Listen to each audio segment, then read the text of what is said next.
रसूलुल्लाह सल्लल्लाहु अलैहि वसल्लम ने फरमाया कि 7 चीज़ें घर में रखने से बरकत, सेहत और अल्लाह की मदद मिलती है। हदीस और इस्लामी किताब जैसे तिब्ब नबी में जिन चीज़ों का जिक्र आता है वो ये है। नंबर 1, शहद, इलाही शिफा का खजाना। कुरान में अल्लाह ताला फरमाता है उसके मक्खी पेट से अलग अलग रंग का शरबत यानी शहद निकलता है, उसमें इंसानों के लिए शिफा है। इससे मालूम होता है कि शहद सिर्फ एक मीठा पेय नहीं बल्कि अल्लाह की तरफ से दी गई दवा है। शहद के फ़ायदे इस्लामी रोशनी में। नंबर 1, जिस्मानी बीमारियों से शिफा। शहद का इस्तेमाल कई बीमारियों में जैसे जख्म, पेट दर्द, गले की खराश और कमजोरी में किया जाता है। हदीस में आता है कि एक शख्स रसूलुल्लाह सल्लल्लाहु अलैहि वसल्लम के पास अपने भाई को पेट दर्द की शिकायत लेकर आया तो आपने फरमाया उसे शहद पिलाओ। नंबर 2, रूहानी सुकून। शहद इंसान के दिल और दिमाग को ताजगी देता है।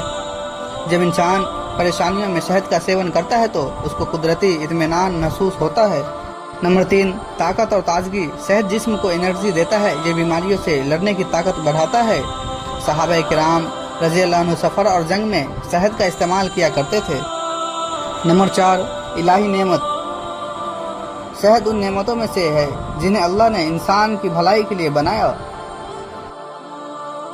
ये सीधी तौर पर कुरान में शिफा कहकर बयान किया गया है जो इसकी अहमियत को साबित करता है। नतीजा, शहद सिर्फ खाना नहीं बल्कि दवा और बरकत का जरिया है। अगर मुसलमान शहद को कुरान और हदीस की रोशनी में अपनाए तो उसे जिस्मानी और रूहानी दोनों फायदे मिलेंगे। नंबर 2, हुजूर, बरकत और तंदुरुस्ती की नेमत। हदीस शरीफ में आता है कि रसूलुल्लाह सल्लल्लाहु अलैहि वसल्लम ने फरमाया जो शख्स सुबह सुबह अजीवा यानी खास किस्म की 7 खजूरें खा ले उस दिन उसे ना जहर नुकसान देगा और ना जादू। खजूर की फजीलत और फ़ायदे। नंबर 1, नबी सल्लल्लाहु अलैहि वसल्लम की प्यारी ग़िज़ा। रसूलुल्लाह सल्लल्लाहु अलैहि वसल्लम को खजूर बहुत पसंद थी। रमज़ान में रोज़ा खोलने के लिए सबसे पहले खजूर का इस्तेमाल किया जाता था। नंबर 2, बरकत वाली चीज़। खजूर खाना सिर्फ पेट भरने के लिए नहीं बल्कि इसमें इलाही बरकत है। मुसलमानों के घर में इसका होना रहमत और शिफा का सबब है। नंबर 3, तंदुरुस्ती का खजाना। खजूर ताकत, एनर्जी और खून बढ़ाने वाली ग़िज़ा है।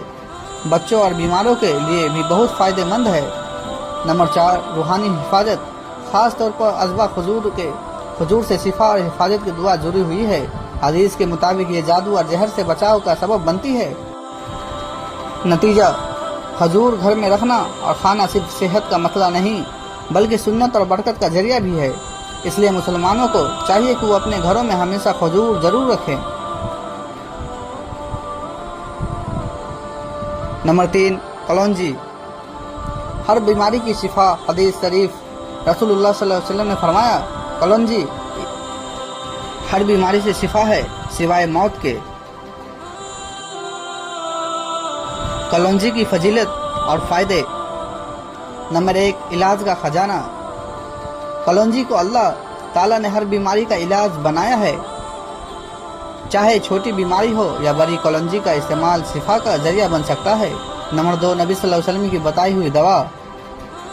जब कोई दवा ना काम करे तो कलौंजी का इस्तेमाल ईमान और यकीन के साथ करना चाहिए।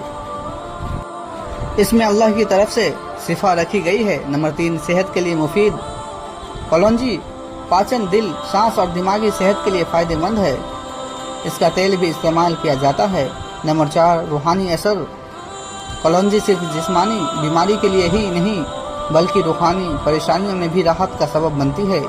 नतीजा, कलौंजी को घर में रखना और दवा की तरह इस्तेमाल करना सुन्नत की असल अमलदारी और अल्लाह की रहमत का सबब है। नंबर 4, जैतून का तेल। बरकत और शिफा का जरिया। कुरान में अल्लाह ताला ने जैतून की कसम खाई है, कसम है जैतून की। हदीस शरीफ रसूलुल्लाह सल्लल्लाहु अलैहि वसल्लम ने फरमाया जैतून का तेल खाओ और इसे लगाओ क्योंकि यह मुबारक दरख्त से है। जैतून की फजीलत और फ़ायदे। नंबर 1, बरकत वाला दरख्त। जैतून को दरख्त है जिसे अल्लाह ताला ने मुबारक कहा। इसका फल और तेल दोनों इंसान के लिए रहमत है। नंबर 2, जिस्मानी सेहत। जैतून का तेल दिल की बीमारियों कोलेस्ट्रॉल और पाचन के लिए बहुत फायदेमंद है। ये जिस्म को ताकत और तंदुरुस्ती देता है। नंबर 3, रूहानी फ़ायदा। घर में जैतून का तेल रखना और इस्तेमाल करना बरकत लाता है। इसे खाने और मालिश दोनों तरीके से इस्तेमाल किया जा सकता है। नंबर 4, सुन्नत की अमलदारी। नबी सल्लल्लाहु अलैहि वसल्लम की बताई हुई चीज़ों में जैतून शामिल है, इसलिए इसका इस्तेमाल सुन्नत की नेमत है। नतीजा, जैतून का तेल खाना और लगाना सेहत और बरकत का सबब है और घर में इसे रखना सुन्नत और मुबारक अमल है। नंबर 5, हुजूर। हुजूर कुरान और हदीस में बार बार जिक्र किया गया है। कुरान में हज़रत मरियम अलैहिस्सलाम को तकलीफ के वक्त खजूर खाने का हुक्म हुआ और खजूर के तने को अपनी तरह हिला तो उस तेरे ऊपर ताज़ी खजूरें गिरेंगी। खजूर की फजीलत और फ़ायदे। नंबर 1, कुदरती ताकत का जरिया। खजूर एनर्जी, ताकत और ग़िज़ा से भरपूर है। रोज़ा खोलने के लिए नबी सल्लल्लाहु अलैहि वसल्लम ने सबसे पहले खजूर खाने की तरगीब दी। नंबर 2, रोज़ा खोलने की सुन्नत। हदीस, रसूलुल्लाह सल्लल्लाहु अलैहि वसल्लम रोज़ा खोलते थे ताज़ी खजूर से, अगर वो ना होती सूखी खजूर से, और अगर वो भी ना होती तो पानी से। नंबर 3, बीमारियों का इलाज। खजूर दिल और पेट की बीमारियों में मुफीद है। इसमें मिनरल और विटामिन की भरमार है। नंबर 4, औलाद के लिए दुआ का जरिया। हदीस, जब कोई बच्चा पैदा हो तो नबी सल्लल्लाहु अलैहि वसल्लम उसके मुंह में खजूर चबाकर लगाते थे। नंबर 5, बरकत वाली ग़िज़ा। खजूर को घर में रखना और उसे खाना रहमत और बरकत का सबब है। नतीजा, खजूर सिर्फ एक फल नहीं बल्कि कुरान और हदीस से साबित शिफा और बरकत वाली ग़िज़ा है। अनार का जिक्र कुरान में कई जगह हुआ है और हमने दाख, जैतून और अनार पैदा किए जो शक्ल में एक दूसरे से मिलते जुलते भी है और अलग भी। ये दोनों जन्नतों में फल होंगे, खजूर और अनार की फजीलत और फ़ायदे। नंबर 1, जन्नत का फल। कुरान ने अनार को जन्नत के फलों में से एक बताया है। ये अल्लाह की कुदरत और रहमत की निशानी है। नंबर 2, दिल की सेहत। हदीस में आता है कि नबी सल्लल्लाहु अलैहि वसल्लम ने फरमाया, अनार खाओ क्योंकि यह दिल को साफ करता है और शैतान के वसवसों को दूर करता है। इमाम अहमद की रिवायत। नंबर 3, बरकत और शिफा। अनार का हर दाना बरकत वाला है।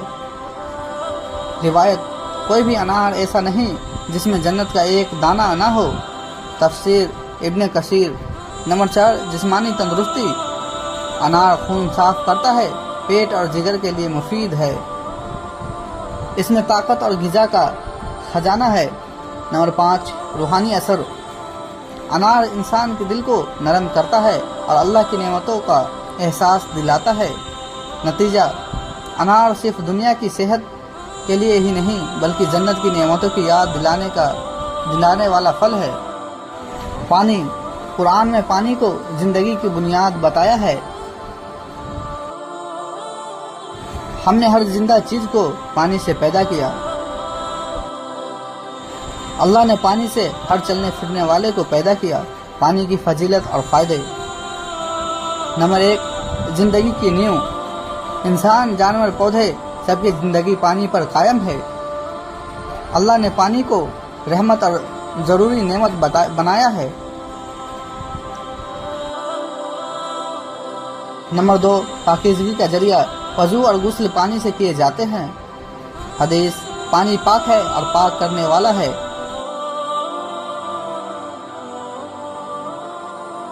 नंबर 3, सवाब का जरिया। कैसे इंसान या जानवर को पानी पिलाना सदका है। हदीस, सबसे अफजल सदका पानी पिलाना है।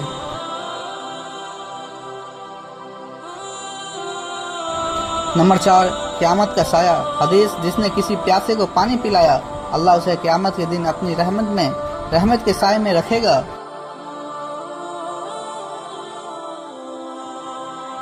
नंबर 5, बरकत और रहमत। बारिश का पानी अल्लाह की रहमत है। कुरान, और हमने आसमान से बरकत वाला पानी उतारा। नतीजा, पानी सिर्फ जिस्म के लिए ज़रूरी नहीं बल्कि पाकीज़गी, सदका और अल्लाह की रहमत का बड़ा जरिया है। मिलते हैं कल अगली वीडियो के साथ। تب تک کے لیے السلام علیکم ورحمۃ اللہ وبرکاتہ. خدا حافظ.